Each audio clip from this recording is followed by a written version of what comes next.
On s'est jamais dit qu'on serait uniquement financé par des investisseurs de capital risque. On s'est toujours dit qu'il y avait qu'on s'associerait avec les gens qui nous permettraient d'aller plus loin dans la vision qu'on avait.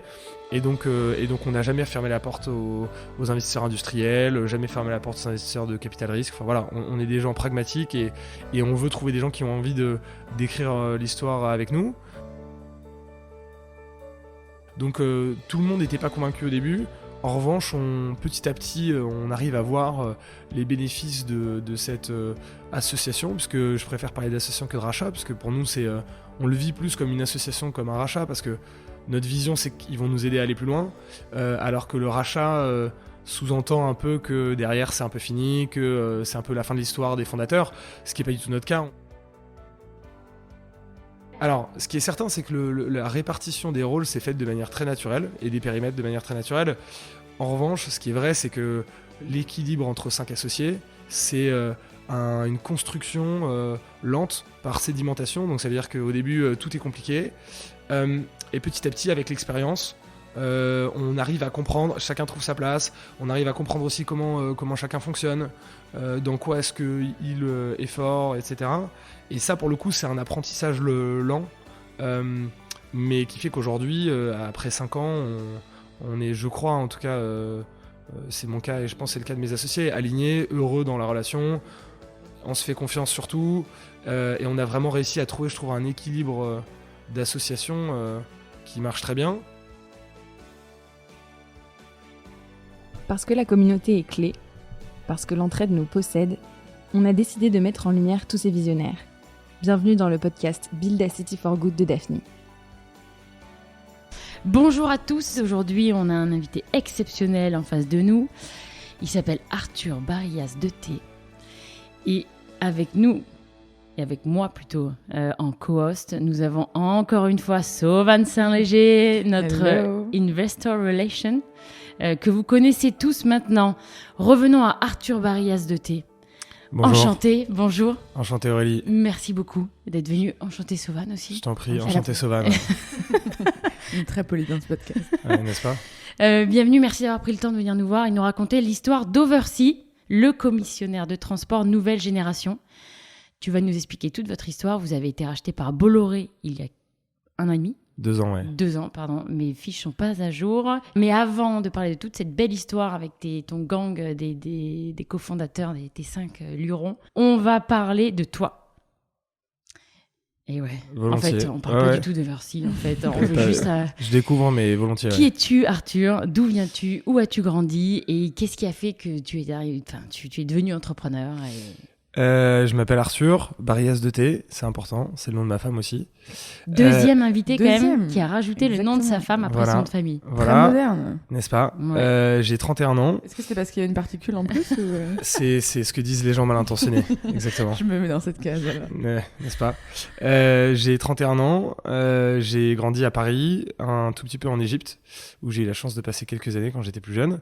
J'ai un parcours relativement traditionnel, en tout cas plutôt classique, prépa, HEC. Ce qui a été important dans mon parcours, c'était de faire un grand voyage à vélo. J'ai eu la chance de passer 7 mois sur un vélo pour voyager à travers le monde, à travers une quinzaine de pays. T'as voyagé de où à où ? De Nouvelle-Zélande jusqu'à Paris. Incroyable.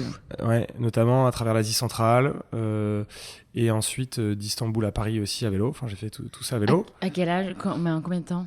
En 7 mois, en prenant un peu l'avion entre... Mais attends, mais on a quel âge ? On est déjà parti à... T'avais quel âge là ? J'avais 23 ans. C'est un fast track sur sa vie. Là. Ah ouais, non, Ouais. mais c'est ça. Ouais. On n'a pas su si t'avais des frères et sœurs, où t'allais en vacances et... Ouais, on est passé assez vite. J'ai une grande sœur qui est prof de philo aux États-Unis. Qui est quelqu'un de très brillant. Elle a fait des podcasts, elle écrit pas mal de choses, donc si vous voulez vous renseigner, faites-le. Elle s'appelle Laure Barillas. Donc voilà, mes parents sont fonctionnaires, puisqu'on rentre dans le détail.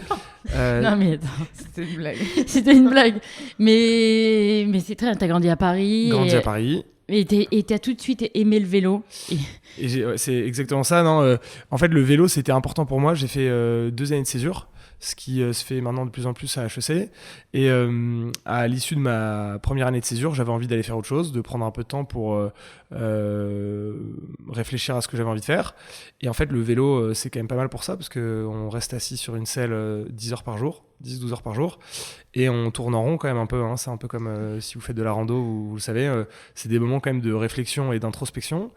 Et la version courte, c'est qu'à la fin de ce voyage, je me suis rendu compte que ce dont j'avais envie dans la vie, c'était d'entreprendre. Et que je serais salarié s'il le fallait, mais qu'en tout cas je voulais commencer par là. Donc ça, c'était un peu, je dirais, la graine. J'ai dit que mes parents étaient fonctionnaires, ça joue quand même un rôle aussi dans ma volonté d'entreprendre. J'avais envie d'avoir quelque chose, d'être un peu maître de mon destin, d'avoir de l'adrénaline au travail, de sentir que je construisais quelque chose aussi. Ça, c'était vraiment essentiel, et ça l'est toujours pour moi aujourd'hui. Donc c'est comme ça que ça s'est lancé. La deuxième étape, je dirais que c'est de rencontrer des associés. Donc j'ai rencontré... Et dans ta vie, avec des entrepreneurs, pardon de te couper, qui t'inspiraient, parce que tu vois, tu n'avais pas de modèle, tes parents, tu avais des gens dans l'écosystème, Ouais, complètement. Alors déjà, j'ai un de mes très bons amis de lycée qui a monté une entreprise de reconditionnement d'ordinateurs qui marche incroyablement bien, qui s'appelle Okamac, et qui a 19 ans a monté sa boîte. Et je crois qu'ils sont un peu plus de 100 salariés aujourd'hui, 100% autofinancés. Enfin, c'est une réussite absolument dingue, qu'il a monté tout seul, sans capital de départ, quand il était étudiant. Donc franchement, c'est une histoire dingue. Donc j'ai eu cet exemple-là qui m'a beaucoup inspiré, qui a un peu démystifié la possibilité d'arriver à faire des choses significatives sans avoir d'expérience préalable ou de grand capital de départ. Donc j'avais ça, et après dans nos investisseurs, ça arrivait un tout petit peu après, mais il y a des gens que j'ai trouvé vraiment impressionnants. On avait un investisseur qui s'appelle Patrick d'Alsace, qui était un des fondateurs de La Fourchette, qui a été vraiment très utile dans le début de la vie de l'entreprise, et voilà. Et ensuite on a été accompagné par d'autres gens, mais... Ouais, mais déjà à la base, quand tu es à l'école, déjà tu as envie de faire ça suite à ton voyage, et ensuite tu as vu des potes monter leur boîte, et tu te dis, là maintenant j'ai envie de faire la même chose, et il faut trouver des associés. On en revient à l'étape 2. Exactement. Et peut-être aussi, je peux parler des fondateurs de Side, que vous connaissez peut-être, Gaspard et Pierre, qui étaient une promotion au-dessus de nous, et qui ont monté Side un an avant nous. Et c'est vrai que c'était un exemple aussi pour nous de voir que des gens qui étaient étudiants se lançaient sans expérience, réussissaient. Je pense à Robin Choy aussi, et Paul Bachelier d'ailleurs Sweet. On avait des exemples aussi autour de nous quand on a voulu se lancer. Et c'est vrai que ça joue un rôle important de se rendre compte que des gens qu'on connaît, qui sont certes intelligents et bosseurs, mais réussissent et arrivent à faire des choses, c'est vrai que c'est motivant, ça enlève une partie des barrières mentales qu'on peut avoir. Ouais, parce que ça peut faire un peu peur aussi de se lancer directement après l'école, et on voit plus autour de nous des schémas de personnes qui travaillent, qui arrivent à avoir une rupture conventionnelle ou quelque chose avec un peu plus de sécurité que de se lancer directement après en étant encore étudiant, ce que vous avez fait. Ouais, c'est vrai. Et donc de ce point de vue-là, les exemples qu'on avait étaient assez motivants et convaincants. Et l'autre, je pense, institution à laquelle il faut rendre crédit, c'est HEC, qui a une majeure et un programme qui s'appelle le Startup Launchpad. Et en fait, quand j'ai rencontré mes associés, on s'est rencontrés dans ce cadre-là. Et le cursus scolaire qu'on avait nous poussait à créer une boîte, à la faire la pitcher devant des investisseurs, à très vite essayer d'aller rencontrer des clients. Enfin voilà, et le cadre, je dirais, académique qui nous a été proposé nous a grandement aidé à monter la boîte. Et donc comment on trouve 4 associés ? C'est une bonne question. Je ne sais pas si j'ai une réponse à ça encore aujourd'hui. Déjà, c'est un point important. Donc nous, on est associés et amis. Et c'est ça qui est peut-être aussi assez original, au-delà du fait de s'associer à 5. Bien qu'il y ait plein de belles réussites à 5 et plus associés. PayPal peut-être. Vestiarco. Ah non, ils n'étaient pas forcément tous amis. Ils étaient beaucoup Vestiarco. Je sais pas s'ils étaient amis... Mais pas amis, c'est vrai. Ouais. Et amis, c'est aussi un peu plus rare. Et en fait, donc je me suis associé avec 4 personnes, Mathieu, Georges, Brieux et Antoine. Mathieu et Brieux étaient des amis d'HEC. On se connaissait depuis un certain temps, et on savait qu'on avait envie de monter quelque chose ensemble. Et on a rencontré Georges et Antoine après, qui sont devenus aussi de très bons amis, en plus d'être d'excellents associés. Et c'est un point qui est important pour nous aussi, puisque c'est ça qui, je trouve, donne un cadre qui donne envie de faire plus, qui donne un cadre motivant et ambitieux. Donc ça a très bien marché pour nous. Ouais, on y reviendra, je pense que même c'est important dans la vente de comment est-ce que tu te mets d'accord justement à 5 amis et 5 associés.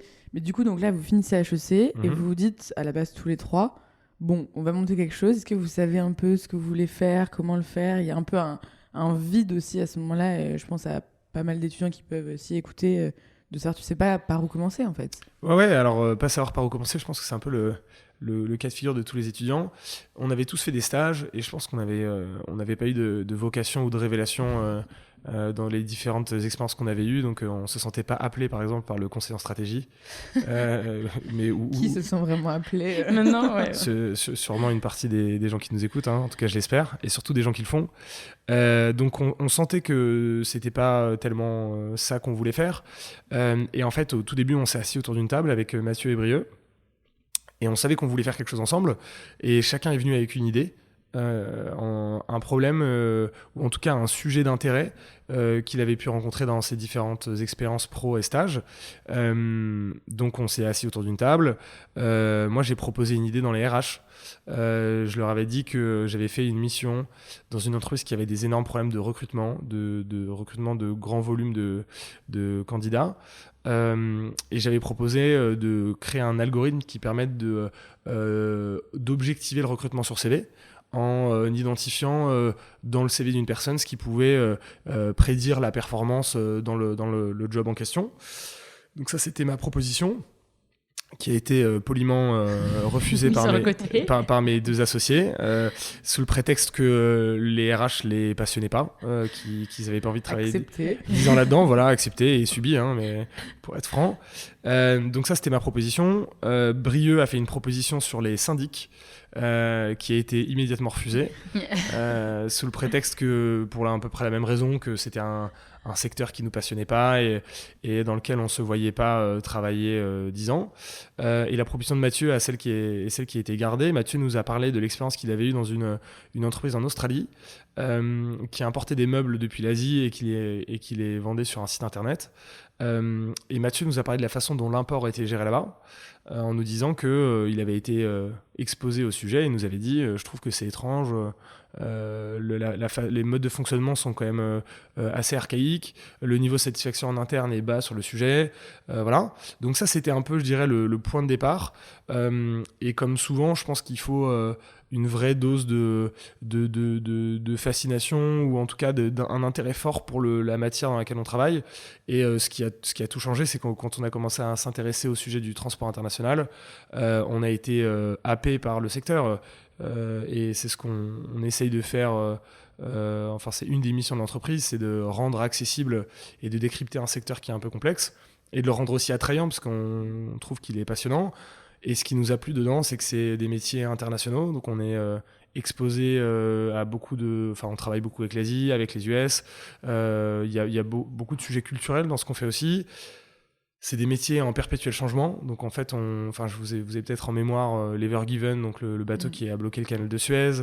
Amazon a joué aussi aussi joué un rôle important dans le fait de rendre visibles et intéressant aux yeux du grand public les sujets logistiques. Donc voilà, c'est un monde technique dans lequel qui est complexe, qui nécessite de devenir expert, qui nécessite un vrai gros effort, un vrai gros investissement pour arriver à créer de la valeur dans cette industrie. Autre point important, c'est une industrie qui a un impact environnemental très élevé, hein. Le transport international, c'est 7% des émissions de gaz à effet de serre. C'est le 6e, je crois, plus gros contributeur sur le sujet. Et en fait, c'est un secteur dans lequel tout est à faire. On a tout à construire. Et ce qui nous a, je pense, beaucoup motivé, c'était la perspective de sentir que on pouvait avoir un impact significatif sur un secteur qui était important et dans lequel la densité d'innovation est moins importante que dans les RH, justement, ou dans d'autres secteurs de l'économie. Donc là, Mathieu gagne le débat. Vous vous dites, on part dans le transport de marchandises. Exactement. Et comment est-ce que vous trouvez alors Antoine et Georges, qui sont ingénieurs de formation, donc qui vont compléter la brique Exactement, donc c'est ça, Mathieu, la proposition de Mathieu est acceptée à l'unanimité. J'aurais aimé être une petite souris parce que je suis pas sûre que ça va passer de manière on lève la main, on vote. Ah ben, on pourrait y revenir, toutes les décisions chez nous sont pas forcément prises dans le calme absolu, mais en tout cas, c'était une idée qui nous a instantanément plu. Et ensuite, la réflexion est simple, c'est de dire, nous on est persuadés que la technologie a un rôle à jouer dans l'optimisation de cette industrie. Il y a plein de façons de le faire, mais en tout cas, c'est une conviction de fond, à la fois sur des sujets d'efficacité économique et de transition énergétique et écologique. Donc nous, on a été convaincus par ça. Et donc on s'est dit, on veut avoir un prisme innovant sur cette industrie. Et mes associés sont des gens très doués. Mais à 3 diplômés de la même école de commerce, je pense qu'on va pas forcément très loin. Donc on avait absolument besoin d'étoffer notre équipe de fondateurs avec des profils ingé, avec des compétences très différentes. Et dans ce cadre-là, on contacte Georges, qui était stagiaire avec Brieux dans une entreprise qui s'appelait Hoist, puisque je crois qu'elle n'existe plus. Je crois qu'elle n'existe plus non plus. Voilà, pour être pudique. Sujet clos. Voilà, et donc Georges avait travaillé avec Brieux, et il s'était très bien entendu. Et Brieux nous a recommandé instantanément Georges en nous disant que c'était quelqu'un de fort, motivé, ambitieux, technique. Georges, si tu nous écoutes, c'est ton moment. Voilà, exactement. Et donc on a rencontré Georges, et ensuite en discutant avec Georges et mes associés, on s'est rendu compte qu'il nous fallait un autre profil technique pour arriver à porter le projet là où on voulait l'amener.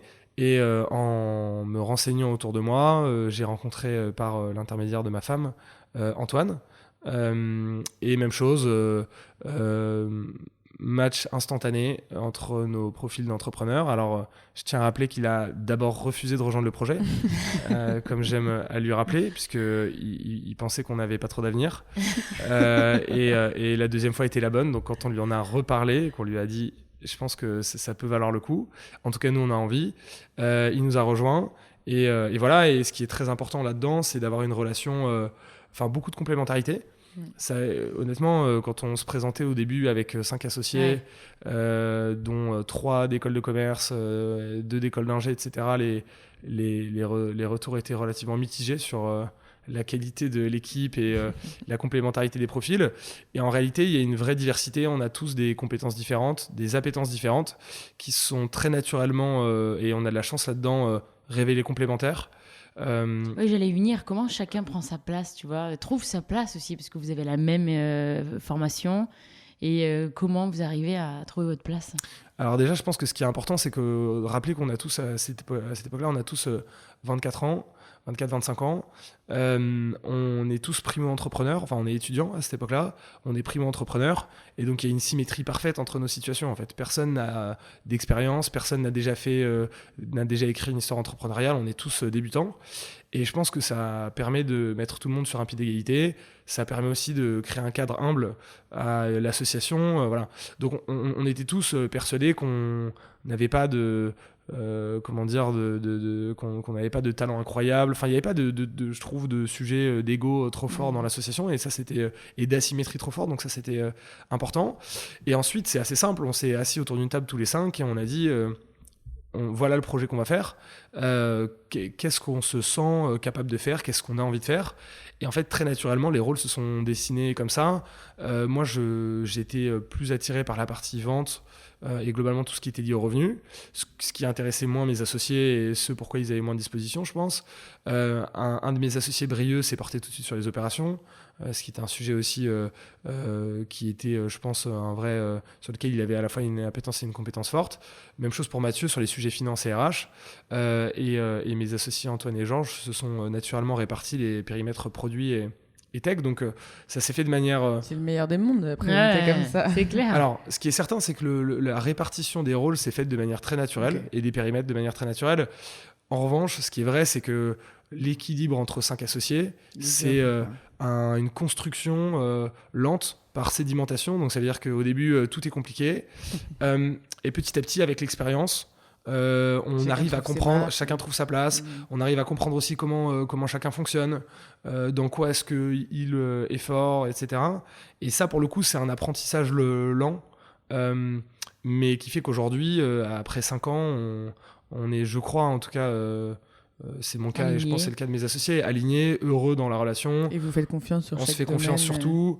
Et on a vraiment réussi à trouver, je trouve, un équilibre d'association qui marche très bien. Et qui, je pense, surprend un peu au début. Parce que vous êtes à part égale dans l'association. On est à part égale, on s'est associé, effectivement, c'est un kibbutz, notre association. Mais ce qui était important pour nous aussi, et c'est ce que je disais sur le fait de l'absence d'asymétrie, c'est que quand on s'est lancé, on s'est tous dit, voilà, on est tous primo-entrepreneurs, personne n'est meilleur que personne. Donc là, vous êtes 5. Qu'est-ce qui se passe ? Vous êtes aidés, incubés. Comment vous n'avez pas d'argent du tout ? Non. Alors, à l'époque, on rassemble 2 000 € chacun. Ce qui est beaucoup à l'époque. Ce qui est vraiment beaucoup à l'époque, ouais. Ce qui est beaucoup à l'époque. Je remercie mes parents, d'ailleurs, de m'avoir donné ce capital de départ, ouais, parce que c'est pas mes maigres stages et mon voyage en vélo qui m'avaient permis d'épargner ça. Donc, on rassemble tous 2 000 € et on crée la boîte avec donc un capital de départ de 10 000 €, ce qui, a posteriori, était une petite erreur parce qu'en fait, c'était un peu douloureux pour nous d'aller chercher 2 000 €. Alors qu'en réalité, c'est pas nécessaire, on peut créer une entreprise avec moins. On savait qu'on allait 1 000 €, ouais, complètement. On savait qu'on allait lever des fonds, donc je le referais pas forcément. Après, c'est le jeu de faire aussi des erreurs au moment de se lancer. Ouais, complètement, ouais. Ouais, on apprend, et puis bon, c'était pas une erreur très importante. Mais donc là, on se retrouve 5 autour d'une pièce, on sait ce qu'on veut faire, on sait qu'on veut se lancer dans le transport international, on sait qu'on veut créer un acteur innovant de la commission de transport, et on reviendra peut-être sur ce que ça veut dire. Ouais, exactement. Tu reviendras parce que, tu vois, on ne sait pas concrètement ce que vous faites finalement. Ouais. Mais on va y arriver. On va y arriver. Après et donc, les 7 mois de vélo, on va y arriver. Ouais, c'est ça, voilà. La suite au prochain épisode. Donc on décide de faire ça, on sait qu'on va pas y arriver seul, et donc on se dit qu'il faut s'adjoindre il faut qu'on trouve des investisseurs pour nous aider à développer notre projet. Dès le début, ouais, on était clair sur le fait que il fallait qu'on avait un projet ambitieux et que pour ça on se voyait lever des fonds. Donc ça, c'était le premier point. Deuxième point, il nous fallait de l'expertise technique, puisqu'on ne vient pas du tout du secteur du transport à l'origine. On n'avait pas à l'époque fait de stage là-dedans. Et en fait, j'y reviens, mais c'est un métier technique, enfin c'est un univers technique dans lequel l'expérience est très importante. Et donc les 2 points sur lesquels on décide d'avancer, c'est levée de fonds et expertise technique. Mais là, vous n'avez pas de produit au moment où vous dites on va lever des fonds. Non. Ce qui peut paraître contre-intuitif. Pas de client, pas de produit, juste une idée. Pas de client, pas de produit. Et une équipe qui peut lever des millions. Pas d'expérience. Ouais. Pas d'expertise. Donc j'espère que ça décomplexera tous les gens qui écoutent ce podcast. C'est génial. Et on est tout juste étudiant, ou tout juste jeune diplômé à l'époque. Et ce qu'on se dit, c'est la partie levée de fonds, on va essayer de trouver des gens. Et deuxième chose, la partie expertise, on va essayer de faire rentrer des business angels qui ont des investisseurs qui ont un savoir-faire, qui ont une capacité à nous accompagner sur ces sujets. Et ensuite, on va aller faire des stages sur le terrain, nous, pour apprendre, se faire notre propre avis, savoir-faire avant de lancer la boîte. Donc l'étape dans le deuxième point, la première étape, c'est d'aller faire des stages. Donc on allait faire des stages au Havre. Mais du coup là, tu vas voir des business angels, tu leur dis bon alors j'ai rien, mais on a une super équipe, donc croyez en moi et après je vais aller me former. Ouais, c'est ça, exactement. Et ça fonctionne, ce discours ? Et ça fonctionne, ouais, ça fonctionne. Alors, ça fonctionne comme souvent parce que y a des gens qui croient en vous. Et nous, ils étaient 3 au début. Patrick d'Alsace, qui est un des cofondateurs de La Fourchette, dont j'avais brièvement parlé, qui nous rencontre et je me souviens, sa décision, elle se fait sur le fait que donc il me pose des questions, il me dit je comprends rien à ce que tu fais, à ce que tu veux faire. Il me dit par contre j'aime bien ton histoire, j'aime bien le fait que tu sois allé faire du vélo dans des endroits un peu compliqués. Donc ça me plaît. Je pense que vous allez faire quelque chose. Donc j'investis. Ça joue à rien quand même. Ouais. Donc encore une fois le vélo. Hein. Non mais il faut avoir le pif pour trouver. Tu vois, c'est important du coup de parler de ton perso et de ce qui t'est arrivé avant, parce que c'est comme ça qu'à mon avis qu'ils arrivent à voir même la résilience. Le mec il est allé tout seul. Tu vois, c'est un métier d'humain au début, clairement, de financer au tout début. Complètement. Et je pense que et on le voit aujourd'hui, puisque on investit aussi à titre personnel un peu. Là, il y a la fin de l'histoire, du coup, ça a bien marché au Bercy. Exactement, et dans ce cadre-là, on voit que la conviction, elle se fait aussi beaucoup sur l'équipe, sur les gens qu'on rencontre, et il faut avoir confiance, faut voir l'ambition chez les gens, et je pense que c'est ce qui a marché avec Patrick quand il nous a rencontrés. Et 2 autres investisseurs ont été déterminants, c'est les 2 autres, les frères Faton, Sylvain et Guillaume Faton, qui sont des entrepreneurs et chefs d'entreprise lyonnais, d'une société de transport qui s'appelle Faton Transport, et qui est une entreprise traditionnelle de transport routier et de commission de transport. Et on a rencontré Sylvain et Guillaume qui ont cru à ce qu'on essayait de faire, alors qu'à l'époque, effectivement, c'était 3 slides et 5 étudiants de 25 ans. Et ils nous ont dit, on croit ce que vous voulez faire, on croit en vous, on va investir et on va vous aider à le faire. Et c'est ce qui a été aussi la jonction avec la partie terrain, où en fait, quand Sylvain et Guillaume ont investi, on leur a aussi demandé, en fait, on a besoin d'aller voir chez vous comment ça se passe au Havre, à Saint-Exupéry, à Lyon, comment vous faites les opérations, comment vous vendez, comment vous opérez votre métier. Et on a eu, sur, je dirais, les 2-3 premières années de la vie de l'entreprise, un support extrêmement précieux de Sylvain et Guillaume, avec qui on est toujours en contact aujourd'hui, et qui nous ont aidés à nous lancer, ouais. Mais comment ça se passe du coup? Vous avez des bureaux et vous allez de temps en temps comme ça en stage d'immersion chez eux? Oui, exactement. En fait, eux ont des bureaux un peu partout en France et aussi à l'étranger. Et donc, on leur a dit, en fait, on a besoin d'aller voir comment vous gérez les imports maritimes au Havre. Et donc, eux nous ont mis en contact avec leur directeur d'agence. On est allé faire un stage sur place. On posait des questions à tout le monde. Enfin, on était des stagiaires de 3e, quoi. Et c'est comme ça que tu crées tu crées tout, la tech, le produit et tout arrive en même temps. Ouais. Des clients, il y en a qui s'occupent d'aller voir des potentiels clients, tout se structure. Tout se structure à ce moment-là, et en fait, c'est en partant de l'expérience terrain qu'on fait là-bas, de notre expérience en stage dans ces différents endroits, qu'on comprend mieux le problème des clients qu'on cherche, les problèmes qu'on cherche à résoudre chez les clients de cette industrie. On comprend aussi les difficultés qu'il y a. Tout se met en place à ce moment-là. Et donc, pour faire simple, pendant que Brieux, Mathieu et moi, on fait ces stages-là, Georges et Antoine travaillent sur une première version de la plateforme. Si je dis pas de bêtises, je crois que c'est en janvier. Donc, on commence à travailler sur la boîte, je dirais, en mai 2017. Donc, c'est à peu près à ce moment-là qu'on se lance à 5 à la fin de nos études pour faire le projet. Et entre-temps, on passe aussi notre diplôme de commissaire de transport. Donc, même chose, c'était important pour nous de le faire dans les règles de l'art et de respecter la réglementation sur le sujet. Donc, on retourne à la maison des examens d'Arcueil pour passer l'examen. On a le diplôme et donc on se fait enregistrer. Merci, ouais, mes parents étaient fiers. Ouais, n'est-ce pas? Ça avait bien investi les 2000 €. Voilà, ça valait le coup, exactement, ouais. Et donc voilà, et en janvier 2018, donc disons 7-8 mois après le début, une fois qu'on a obtenu notre agrément, on a notre premier client qui arrive. Mais là, comment est-ce que tu vends à ton premier client, sachant que là, honnêtement, la plateforme, elle est en construction. On avait Dimitri de Tiller qui nous faisait rigoler en disant je comprends pas comment ils ont pu acheter la première solution de Tiller tellement ça marchait pas. Ouais. C'est la beauté du sales. Mais c'est ça.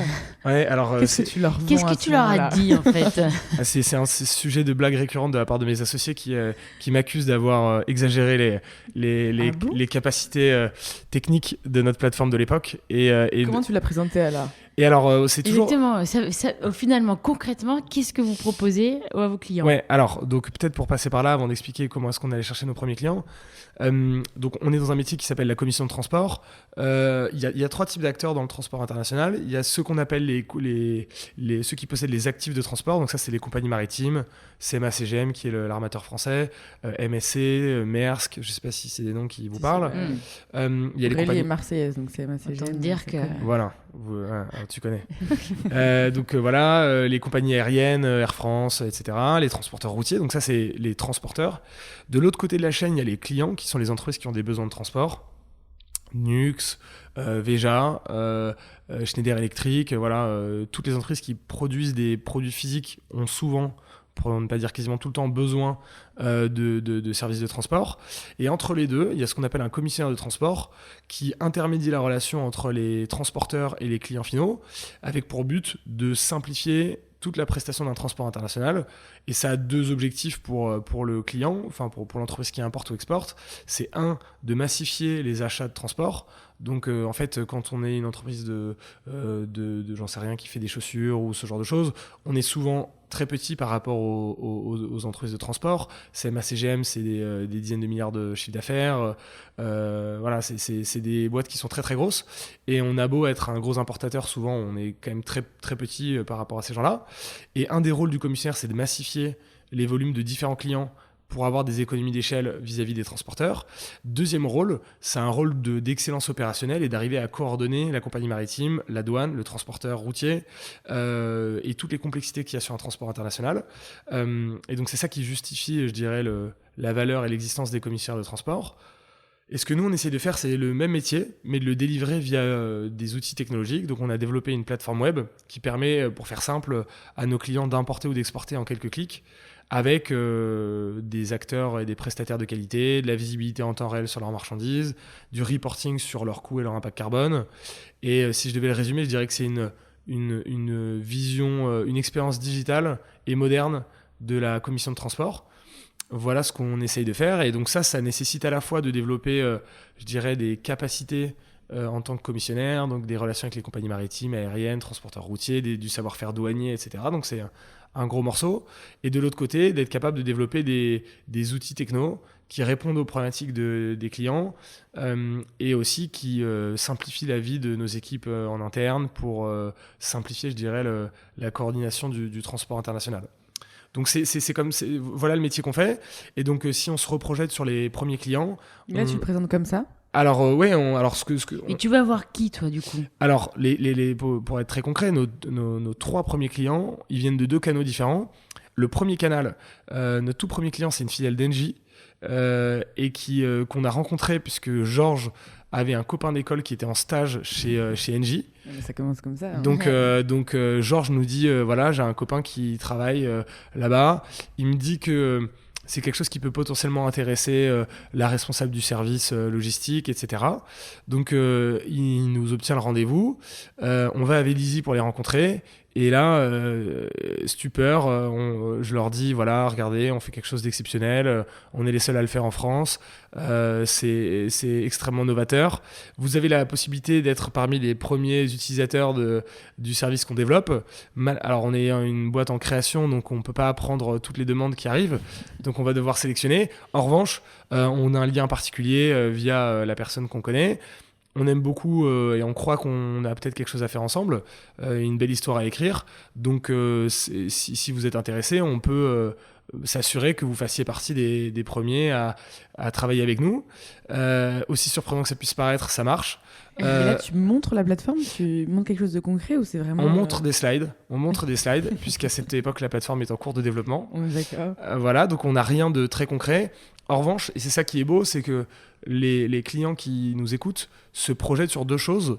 Je pense qu'ils se projettent dans les gens qu'ils ont en face d'eux, donc vis-à-vis de nous, et je pense qu'ils ont senti des gens qui étaient engagés, qui mettaient leur chemise en jeu, quoi. Donc ils sentaient qu'on était là pour que ça marche, quoi, et que on n'allait pas les laisser tomber, qu'on était des gens fiables, etc. Donc ça, je pense que ça a bien marché. Et deuxième chose, ils se projettent aussi dans l'usage qu'ils anticipent de cette plateforme, et donc le problème dont ils font l'expérience, ils le vivent tous les jours, et donc la projection que ça puisse simplifier ça, souvent ça suffit, et donc ils n'ont pas besoin de voir pour sentir et pour commencer, je dirais, à avoir une intuition des bénéfices qu'ils en tireront. Donc ça, c'est le premier client. Et les 2 autres clients qu'on allait chercher, c'était via le réseau des anciens.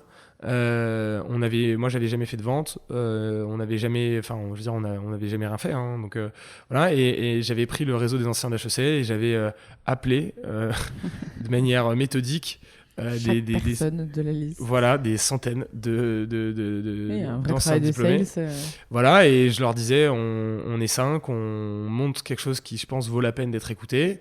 On a besoin de 10 minutes avec la personne qui est en charge de la logistique dans votre entreprise. Est-ce qu'on peut se parler ? Voilà. Et on a eu un support de la communauté des anciens génial. Donc voilà. Et on a aussi une belle histoire avec HEC, puisque on n'a pas eu le temps d'en parler, mais on a été créé dans le cadre du Startup Launchpad, donc qui est un programme d'entrepreneuriat étudiant d'HEC. On a été incubé à l'incubateur HEC ensuite à Station F. Et voilà, donc on a eu un vrai soutien de la part d'HEC dans notre développement. Et du coup, vous avez vos premiers salaires, enfin, après ces premiers clients, ça y est, ça démarre. Alors, on a nos premiers clients, mais on n'a pas nos premiers salaires parce que pas toujours concomitant. Ouais, c'était pas concomitant. On se paye 1 an après avoir lancé l'entreprise, donc on se paye fin 2018. Pas mal, je pense, en termes de ratio lancement entrepreneurial et premier salaire. Ouais, en fait, concrètement, et c'est peut-être ça aussi qui a marché chez nous. On est des gens prudents, on est des gens, on fait attention à l'argent, on essaie d'avoir la culture de faire beaucoup avec peu. En tout cas, c'est toujours ce qu'on a essayé de faire. Et on s'est toujours dit, en fait, déjà, on a la chance aussi d'avoir un cadre familial qui nous permet on vivait chez nos parents, mais de pouvoir nous supporter pendant qu'on faisait ça. Donc ça, c'était clé. Et merci à nos parents et nos familles de nous avoir d'avoir créé un cadre dans lequel on ait pu faire ça. Et deuxième chose, on voulait investir l'argent dans des choses qui allaient servir le développement de l'entreprise. Et honnêtement, qu'on ait un salaire ou pas, ça allait pas changer notre motivation, ça allait pas changer la face du monde. Alors que pour le coup, être capable de payer les gens pour qu'ils viennent bosser avec nous, ça pour le coup, ça changeait pas mal de choses. Donc priorité aux premiers salariés. Vous trouvez les premiers clients, la plateforme se développe, et vous recrutez les premières personnes. Voilà. Vous devenez manager. On devient manager, on découvre le recrutement aussi. C'est un vrai sujet dans les entreprises. Ouais, complètement. Ô combien important et ô combien compliqué. Et mélange. C'est pas une si mauvaise idée, la startup de RH, en fait. Ouais, peut-être qu'on en aurait eu besoin, ouais. Et pour autant, on a recruté des gens, on a eu beaucoup de chance et je pense un peu de flair. On a recruté des gens dont la grande majorité sont toujours avec nous, dans les premiers salariés. Génial. Et on a recruté des gens qui étaient super engagés, très motivés par le projet, ambitieux, qui avaient envie de construire quelque chose, qui ont co-construit la culture avec nous. Donc on a eu vraiment un carré d'as sur nos premiers salariés. Et encore une fois, 5 ans plus tard, l'écrasante majorité sont toujours là. Et ensuite, on se développe. On fait une première levée de fonds fin 2018 de seed avec la BPI, Kima et des business angels. On lève 1,5 million en equity et 400 000 euros de dette. Et on continue à se développer jusqu'à l'entrée du groupe au capital. Et là, alors, comment ça se passe ? C'est-à-dire que vous êtes combien avant d'être rapprochés ? Vous l'avez vendu ? C'est quoi un peu Où sont vos bureaux ? On est 25. Qu'est-ce que vous avez fait comme connerie de manager ? Tu vas pas passer sur 3 ans de... Non, mais, les fast track. Mais dans ces cas-là, il nous faudrait 2 heures. Eh oui. Rapidement, vas-y. Nos bureaux, on est rue des Petites Écuries. On sort de Station F quand on commence à être 10-15. On est 25 à peu près à cette époque-là, 25-30. Bêtise de manager qu'on a faite, c'est pas assez délégué. On a mis du temps à déléguer certaines choses, et notamment moi sur la partie commerciale. Au début, j'ai été très très impliqué dans ce que faisaient tous les vendeurs, ce qui est compliqué, je trouve, parce que ça permet pas aux gens de grandir suffisamment vite. Et ce que j'ai remarqué, c'est que en m'éloignant, en tout cas en laissant plus de place aux vendeurs, je trouve que c'est à ce moment-là qu'ils ont pris beaucoup de... Ce qui est rassurant pour toi aussi en tant que manager, de voir que ça roule. Ouais, complètement. Complètement, et c'est comme ça que je pense que les gens grandissent aussi, qu'ils se sentent responsabilisés. Et d'ailleurs, une grande partie d'entre eux aujourd'hui sont eux-mêmes managers et je trouve ont prouvé aussi l'étendue de leurs valeurs. Donc on fait ça. Quelle autre erreur on peut faire ? Vous recrutez trop vite, trop de monde ? Ou ça va ? Non, ça va. Encore une fois, on a toujours été des gens assez prudents, donc on a toujours fait les choses un peu petit à petit. Et vous n'avez pas tant que ça d'argent non plus à déployer à ce moment-là. Et on n'a pas beaucoup d'argent. C'est l'erreur souvent des trop grosses levées et justement de déploiement très rapide. Ouais, non. Encore une fois, nous, je pense que si nous, on est plutôt la tortue que le lièvre dans la fable, ce qui est plutôt une bonne nouvelle, je pense, parce qu'à la fin, c'est la tortue qui gagne. Mais voilà. Et ensuite. Très bonne métaphore. Ouais, en tout cas, on est une tortue véloce, mais en tout cas, on essaie de pas aller trop vite. Et encore une fois, on est des gens prudents. Et donc, comment ça se passe ? Anecdote que je trouve assez marrante. Donc, nous, à ce moment-là, on décide d'aller relever des fonds. Vous êtes combien ? On est 25. On est 25. On est une boîte qui fait beaucoup de croissance. On a des super clients qui sont engagés avec nous. Voilà, donc on est dans une dynamique de croissance très positive. Voilà. Et on décide d'aller lever des fonds. Il se trouve qu'on a notamment une offre intéressante de la part d'un fonds qu'on étudie avec attention. et qui s'est par ailleurs très bien comporté pour toute la suite du process. Et à ce moment-là, mon associé Mathieu, on recherchait un directeur commercial à l'époque et envoie un message au directeur commercial du groupe Bolloré en lui disant qu'on recherche un profil de directeur commercial et que son profil peut coller. Voilà. Les intéresser. Voilà, exactement. Ce que je trouve d'une audace délicieuse. Et donc, voilà, sachant que le groupe Bolloré, c'est 80 000 collaborateurs. Enfin, voilà, et nous, on est 25 à l'époque. Il y a une petite différence d'échelle. Et en fait, donc, Olivier, puisque c'est comme ça qu'il s'appelle, Olivier Bocara, lui répond et lui dit écoute, je suis pas à la recherche d'un job, ça se passe très bien en ce moment dans le groupe. En revanche, je trouve que ce que vous faites est intéressant, donc si vous êtes ok avec ça, rencontrons-nous. Donc Olivier vient nous rendre visite dans nos bureaux et on y reviendra peut-être après, mais ce qui marche très bien ensuite dans la relation avec le groupe, c'est il y a d'abord une rencontre humaine. On s'entend très très bien avec les gens qu'on rencontre, on se fait confiance, on sent qu'on a malgré la différence d'âge et je dirais d'expérience, parce qu'ils ont pour le coup beaucoup plus d'années d'expérience que nous là-dedans, on se rend compte qu'il y a des choses très convergentes dans nos façons de fonctionner. Et voilà, donc ça se passe très bien avec Olivier. Et là, vous comprenez tout de suite qu'il y a un intérêt de leur part d'un potentiel rachat ou pas forcément ? On le comprend assez vite, puisque je veux dire, les corporates qui s'intéressent à des startups, enfin, je veux dire, souvent la thématique de l'investissement arrive très vite et voilà. Et nous, on intervient dans un secteur où il y a des très gros acteurs et on a toujours été très agnostique sur la façon de se développer. On s'est jamais dit qu'on serait uniquement financé par des investisseurs de capital risque. On s'est toujours dit qu'il y avait qu'on s'associerait avec les gens qui nous permettraient d'aller plus loin dans la vision qu'on avait, et donc on n'a jamais fermé la porte aux investisseurs industriels, jamais fermé la porte aux investisseurs de capital risque. Enfin voilà, on est des gens pragmatiques et on veut trouver des gens qui ont envie d'écrire l'histoire avec nous. Donc on savait que c'était une option sur la table, donc le groupe s'est rapproché de nous. Et nous, ce qu'on leur a dit, c'est en fait, on est dans un process de levée de fonds. Donc si vous êtes intéressés, discutons-en, alignons-nous sur le même timing pour qu'on puisse comparer et choisir, et ensuite réfléchissons et écrivons ce qu'on pense que l'histoire pourrait être ensemble. Donc à ce moment-là, on rencontre tout le groupe chez Bolloré Logistics, je vais les citer, Pierre Way, Thierry Renbogen, Bertrand Janin, pour ne citer que, avec qui on commence à écrire un peu cette histoire-là, Fabricio Protti ensuite, Cyril Bolloré, et ensuite dans la relation humaine et dans la vision qu'ils ont de notre développement, on se rend compte qu'il y a une convergence forte. Et donc on se dit, en fait, c'est des gens qui sont capables de nous aider à aller plus loin. Bolloré Logistics, c'est un des 10 acteurs, un des 10 plus gros acteurs mondiaux de notre industrie. C'est des gens qui ont des volumes importants, qui ont un savoir-faire important, qui ont un réseau mondial. Et donc pour nous, c'était... Mais là, les synergies sont évidentes, mais comment est-ce que vous vous mettez d'accord à 5 entre choisir un processus de levée de fonds et un rachat où la trajectoire est radicalement opposée? Ouais, on se met d'accord dans la douleur. c'est ce que je disais tout à l'heure sur l'association. Et je pense qu'une association qui fonctionne, c'est pas forcément une association paisible. Bien sûr. Et au contraire, je crois que c'est sain de se dire les choses. Et je trouve qu'avec mes associés, on le fait plutôt bien. Et donc, on débat. On débat beaucoup, on réfléchit, Le combat de boxe que Dimitri nous parlait verbal. Ouais, c'est vrai que c'est des débats qui sont par moments un peu chaleureux, quoi. Et il y a pas mal, il y a une identité assez méditerranéenne dans l'association avec mes associés. Donc c'est vrai que c'est des débats chaud, quoi. Engagés, vifs, etc. C'est sûr. Mais par contre, important.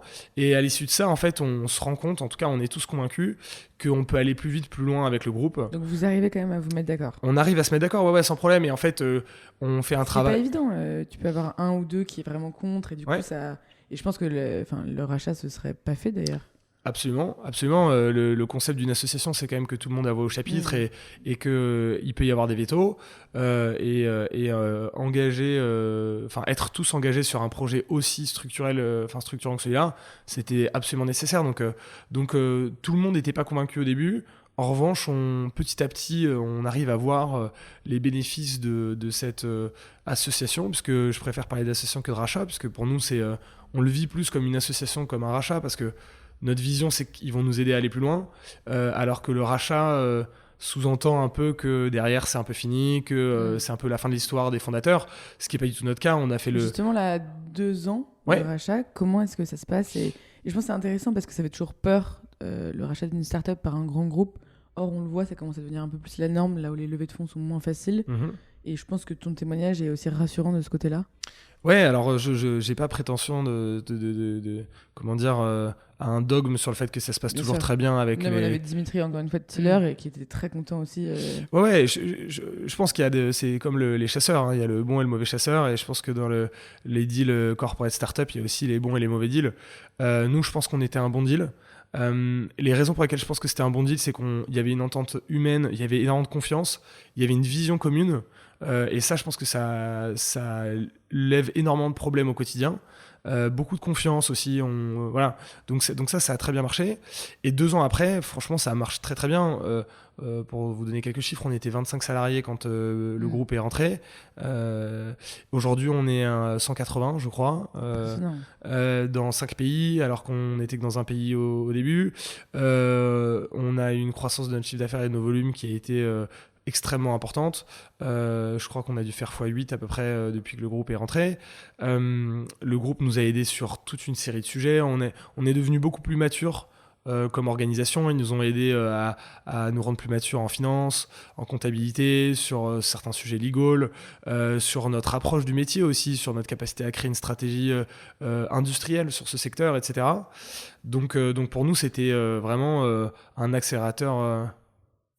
Mais qu'est-ce qui change aussi pour vous? C'est quand même, vous devez rendre des comptes, tu vois, cette notion-là, peut-être que c'est pas du tout non.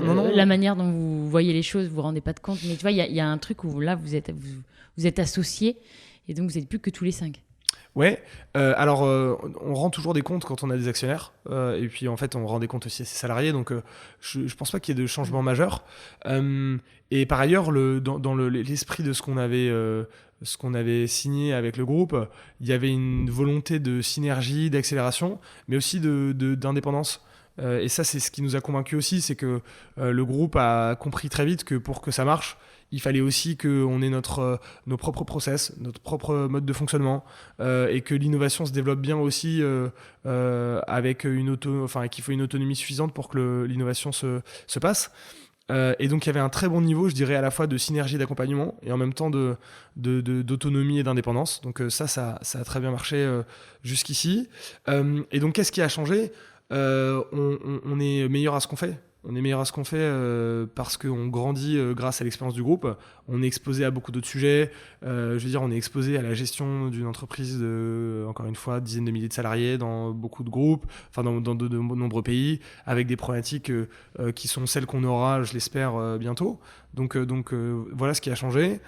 Ce qui a changé aussi, c'est qu'on a une gouvernance qui est plus structurée. Donc, on a des boards tous les 3 mois. On a appris à faire un exercice budgétaire, hein, ce qu'on savait pas faire avant. En fait, avant, on gérait au jour le jour quasiment.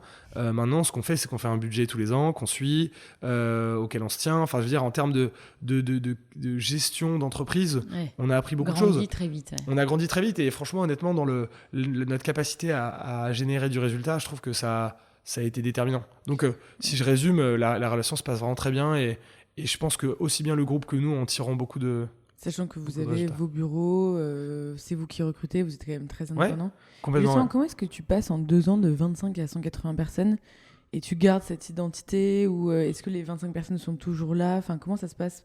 C'est énorme en termes de volume en 2 ans. Ouais, alors c'est compliqué, hein. C'est compliqué de recruter des volumes importants de salariés avec des volontés d'affinité, je dirais, vis-à-vis de la culture d'entreprise, vis-à-vis des niveaux de talent élevés aussi, etc. Donc tout est compliqué. Comment on le fait ? Il faut prioriser le talent. Il faut être conscient que le recrutement et le développement des talents, c'est un sujet clé dans toutes les entreprises, et en particulier dans une start-up. Moi, je pense que la réussite ou l'échec dépend à 95% des gens qui sont sur les sujets, et que même dans le marché le plus compliqué, les talents font la différence. Donc ça on a toujours eu cette conviction-là cheville au corps. Deuxième chose, il faut des ressources. Donc on a beaucoup investi sur le recrutement. On a créé une équipe de talent acquisition qui fonctionne très très bien. Voilà. Et ensuite, je pense que le troisième point assez clé, c'est de conserver et développer une culture d'entreprise. On a vraiment beaucoup travaillé là-dessus pour créer un cadre de travail dans lequel les gens apprécient travailler, dans lequel on essaye de faire vivre nos valeurs au quotidien. Notre valeur numéro 1, c'est la pédagogie. Et on cherche des gens qui sont curieux, qui ont envie d'apprendre, qui ont envie d'expliquer à nos clients. Voilà. Et en fait, créer cette alchimie autour de cette valeur cardinale, c'est ce qui, je trouve, nous a aidé à passer ces étapes. Ça donne envie de venir, en tout cas. C'est vrai, bravo, Bon, c'est top. génial. Mais on recrute. Hein. Vous recrutez encore? Non, Ouais. Attends, il reste 2 minutes. Je sais même pas, on aurait envie de continuer encore que des heures. Attends, et du coup, là, ça vous porte où, Bolloré? Peut-être c'est quoi la suite déjà? What's next? Et après, on a 3 questions et après, on te laisse partir. Magnifique. What's next? En fait, on continue à recruter. On se développe en France, à l'étranger. On est présent aux États-Unis, en Italie, en Espagne et à Singapour. On recrute beaucoup en Italie, en Espagne et aux US notamment. Donc la suite pour nous, c'est continuer à grandir. On est persuadé qu'on a de grandes choses à faire. Ce que je disais, c'est qu'on a découvert aussi notre ambition un peu petit à petit et en fait, on se rend compte qu'on est capable de faire des choses, je pense, significatives et on a envie de les faire en tout cas. Donc la suite de l'histoire pour nous, c'est de continuer à croître, continuer à grandir. On recrute par exemple encore 70 personnes cette année. On a des beaux projets à faire. La suite, c'est aussi accompagner nos clients sur la transition écologique. Donc on essaye de... Ce qui est très important aussi aujourd'hui pour vos clients et pour vous. Ouais, j'imagine. Sujet absolument crucial pour nos clients, pour nous, pour... Vous avez recruté en interne pour gérer justement ce Ouais. genre de... Okay. Ouais, complètement. On a recruté quelqu'un qui s'appelle Charles, qui est en charge de tous les sujets net zéro chez nous. Donc en fait, l'accompagnement de nos clients sur la diminution de leur intensité carbone. Pour faire simple, ce qu'on veut, c'est favoriser le report modal, donc aider nos clients à faire plus de transport maritime plutôt que du transport aérien. En tout cas, à chaque fois que c'est possible. Et donc ça, c'est un des points importants pour nous, d'être capable d'accompagner nos clients, de leur donner envie, de leur donner les clés aussi pour y arriver. Donc ça, voilà aussi la suite. Et le troisième point, je pense, c'est continuer avec l'équipe qu'on a aujourd'hui. On a la chance d'avoir eu un très faible turnover dans l'histoire de l'entreprise.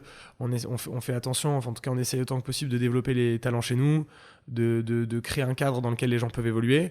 On a beaucoup de talents chez nous qui partent à l'étranger. On a des gens qui partent aux États-Unis, en Espagne, bientôt peut-être en Italie, à Singapour, qui ont commencé chez nous en France. Et voilà, on veut le développer. Eh ben, bravo. Bravo, Génial, ouais, franchement, bravo à tous les 5. Hein. Merci, Parce je que vous avez- transmettrai. Ouais. Mais j'espère qu'ils écouteront. Oui, Ouais. j'espère qu'ils t'écouteront religieusement comme on l'a fait nous pendant 1 heure. Génial. Et on est 1 minute en retard. On a, avant de terminer cette super interview, 4 questions. Plus Arthur, perso. tu es dans une station-service, tu es à la dalle, tu achètes quoi? Oula, j'achète des chips. Je suis un Des chips à quoi? chips barbecue. Voilà. Petit péché C'est mignon. mon petit péché mignon. Ouais. Malheureusement, je suis un anti-gastronome. Je ne sais pas apprécier la bonne nourriture. Mais j'ai Un homme simple, on peut faible. dire Je aussi. suis Ouais, un homme simple, exactement. exactement. Ouais. Ouais. Si tu devais manger un plat pour le reste de ta vie, ça serait lequel?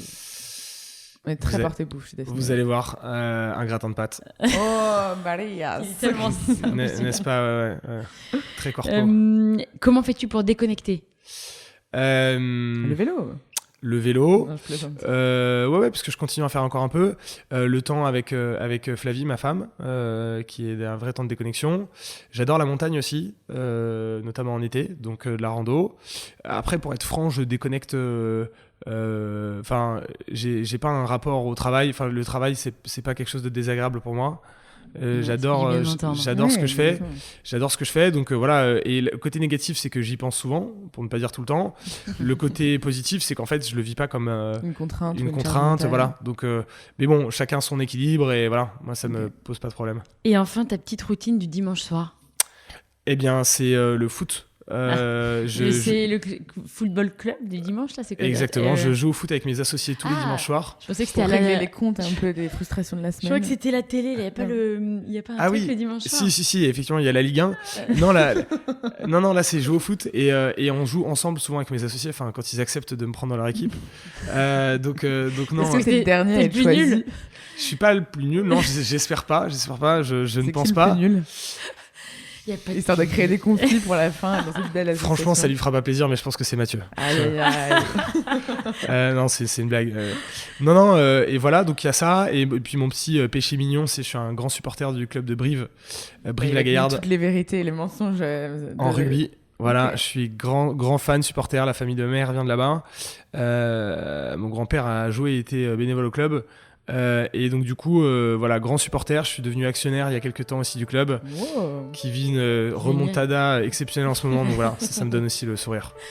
Très Eh ben, bien. génial, merci beaucoup Arthur. Et on Merci. a 3 minutes de retard et on va te laisser courir, partir à tes rendez-vous. Avec plaisir. Merci beaucoup pour cette petite heure, c'était vraiment super intéressant et bravo à vous 5 À vous encore. aussi. Ouais. Sauvan, merci encore Avec plaisir. d'avoir convié À très Arthur. vite. C'est grâce à toi qu'on a tous ces super invités. Avec- Voilà. Merci beaucoup. Merci. À très vite, Merci, salut. à Ciao. bientôt.